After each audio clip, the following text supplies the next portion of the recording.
Muhammad in the Bible, by Benjamin Keldani, later known as Abdul-Ahad Dawud. Muhammad is the Son of Man. In the previous discourse, we perused and commented upon the marvelous vision of the prophet Daniel, Daniel 7.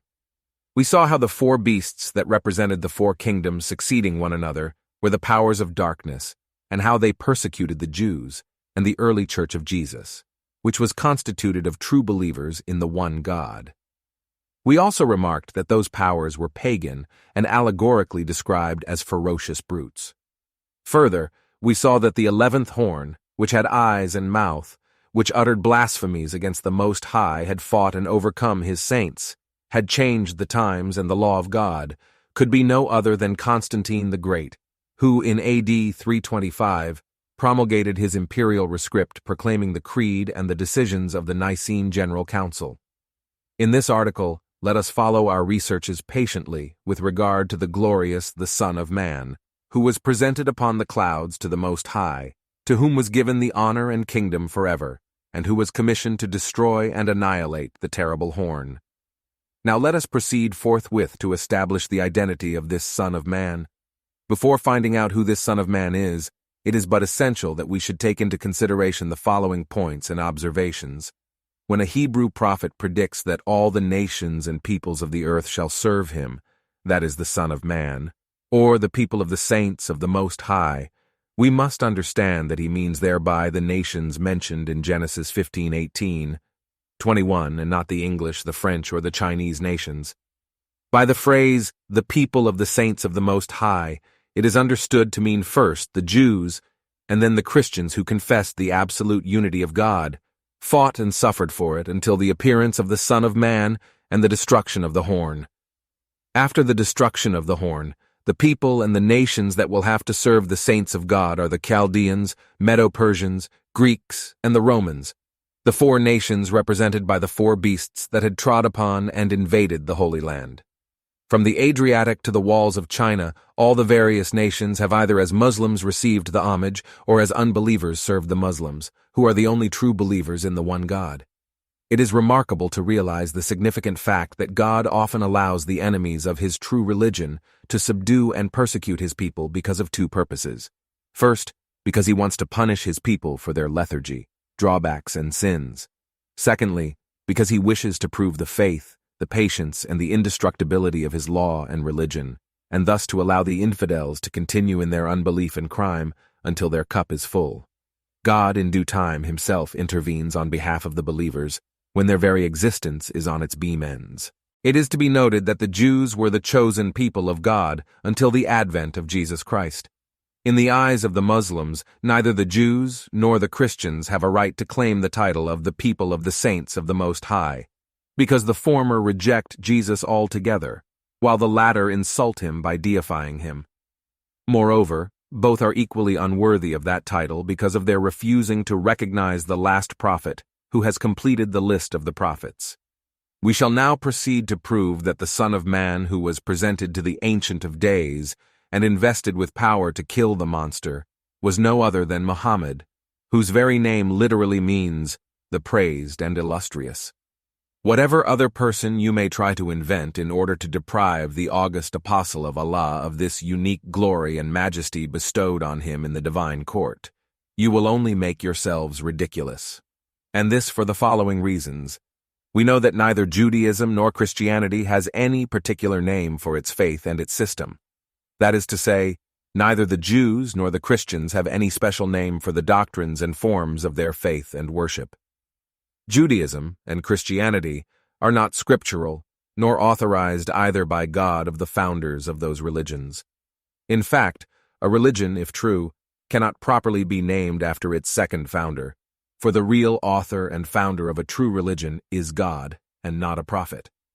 Now the proper noun for the laws, doctrines, forms, and practices of worship as revealed by Allah to Muhammad is Islam, which means making peace with him and among men.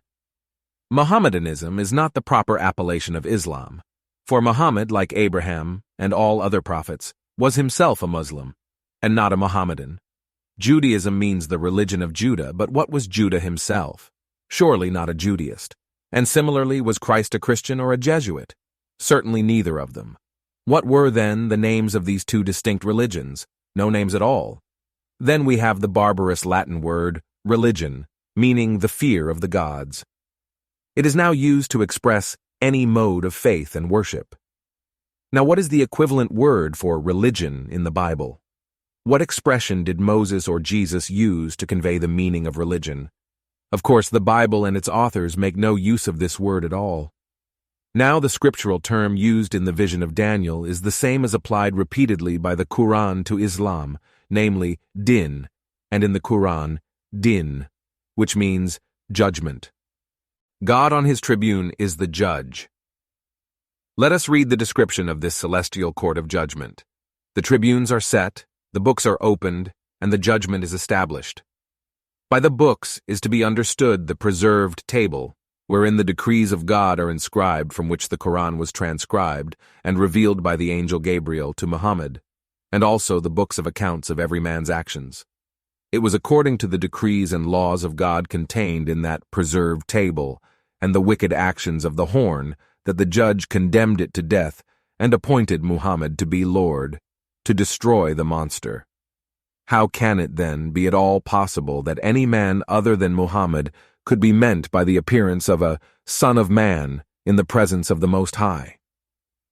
Islam is, indeed, a judgment of peace, because it possesses an authenticated book of law, with which justice is administered and iniquity punished, the truth discerned and the falsehood condemned, and above all, the unity of God, the eternal rewards for good deeds, and eternal damnation for wicked actions are clearly stated and defined.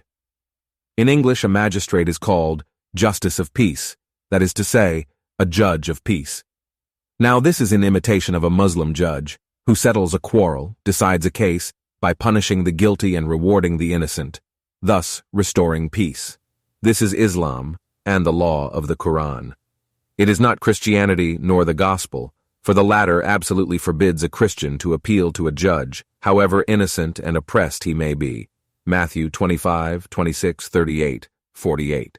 The Son of Man is certainly Muhammad, for he came after Constantine, and not before him as Jesus or any other prophet did. The Trinitarian regime in the East, represented by the horn, which we rightly identify with Constantine the Great, was permitted to fight with the Unitarians and vanquish them for a period described in the figurative prophetical language as time, times, and half a time, which phrase signifies 3 centuries and a half, at the end of which all the power of idolatry, on the one hand, and the Trinitarian dominion and tyranny on the other, were eradicated and swept away entirely. There is nothing more absurd than the assertion that Judah the Maccabeus was the Son of Man on the clouds, and the horn Antiochus. It is alleged that, if I remember aright, Antiochus, after desecrating the Temple of Jerusalem, lived only 3 years and a half, or 3 days and a half, at the end of which time he perished. In the first place, we know that Antiochus was a successor of Alexander the Great and king of Syria, consequently one of the 4 heads of the winged tiger, and not the 11th horn of the 4th beast, as stated in the vision. In the 8th chapter of the book of Daniel, the ram and the he-goat are explained by a saint as representing the Persian and the Greek empires, respectively. It is expressly explained that the Greek empire immediately succeeded the Persian, and that it was divided into 4 kingdoms, as stated in the first vision. Secondly, the horn with the speech indicates that the person who blasphemed and changed the law and holy days could not be a pagan, but one who knew God and associated with him purposely the other 2 persons whom he had equally known, and perverted the faith. Antiochus did not pervert the faith of the Jews by instituting a trinity or plurality of gods, nor did he change the law of Moses and its festival days. Thirdly, it is childish to give such a magnitude and importance to local and insignificant events which took place between a petty king in Syria and a small Jewish chief, so as to compare the latter with the glorious man who received the homage of the millions of angels in the presence of the Almighty. Moreover, the prophetical vision describes and depicts the Son of Man as the greatest and the noblest of all men, for no other human being is reported in the Old Testament to have been the object of such honor and grandeur as Muhammad. It is equally futile to claim for Jesus Christ this celestial honor given to the Son of Man. There are two main reasons to exclude Jesus from this honor. First, if he is purely a man and prophet, and if we consider his work a success or failure, then he is certainly far behind Muhammad. But if he is believed to be the third of the three in the Trinity, then he is not to be enlisted among men at all. You fall into a dilemma, and you cannot get out of it, for in either case the Son of Man could not be Jesus. Second, if Jesus was commissioned to destroy the fourth beast, then instead of paying poll tax or tribute to Caesar and submitting himself to be whipped by the Roman governor Pilate, he would have chased away the Roman legions from Palestine and saved his country and people. There has never lived upon this earth a prince-prophet like Muhammad, who belonged to a dynasty that reigned for a long period of about 2,500 years, was absolutely independent, and never bent its neck under a foreign yoke. And certainly there has never been seen on earth another man like Muhammad, who has rendered more material and moral service to his own nation in particular, and to the world in general. It is impossible to imagine another human being so dignified and so worthy as Muhammad for such a magnificent glory and honor as depicted in the prophetical vision.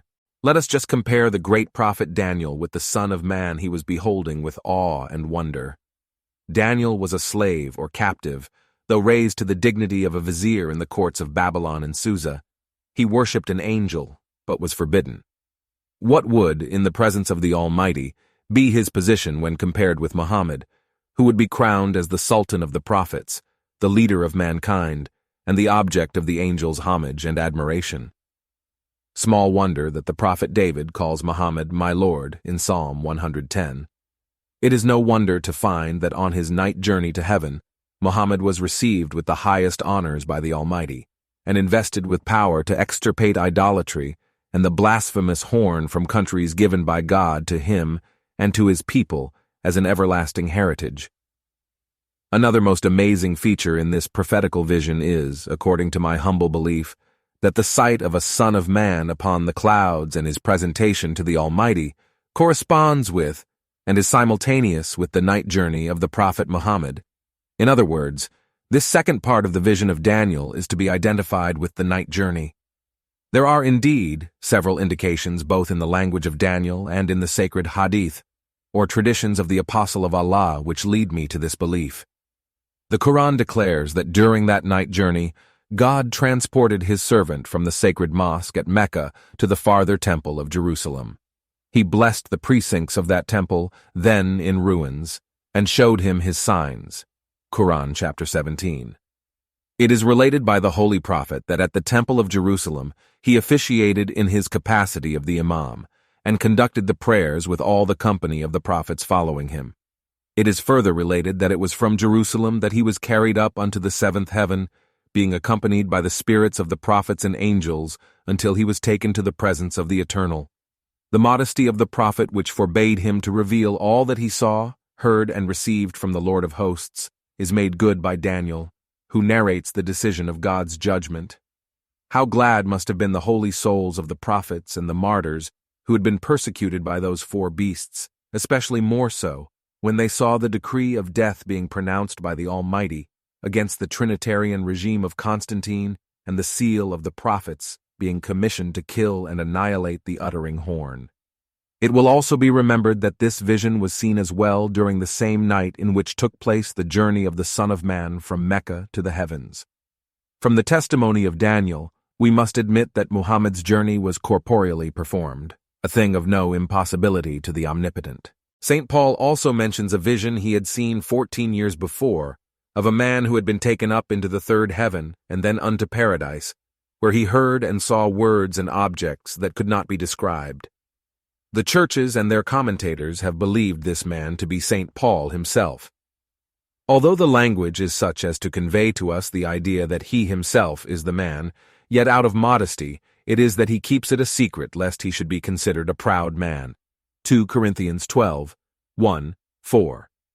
Although the Quran teaches us that the apostles of Jesus Christ were all holy and inspired men, yet their writings cannot be relied upon, because the wrangling and disputant churches have subjected them to interpolations.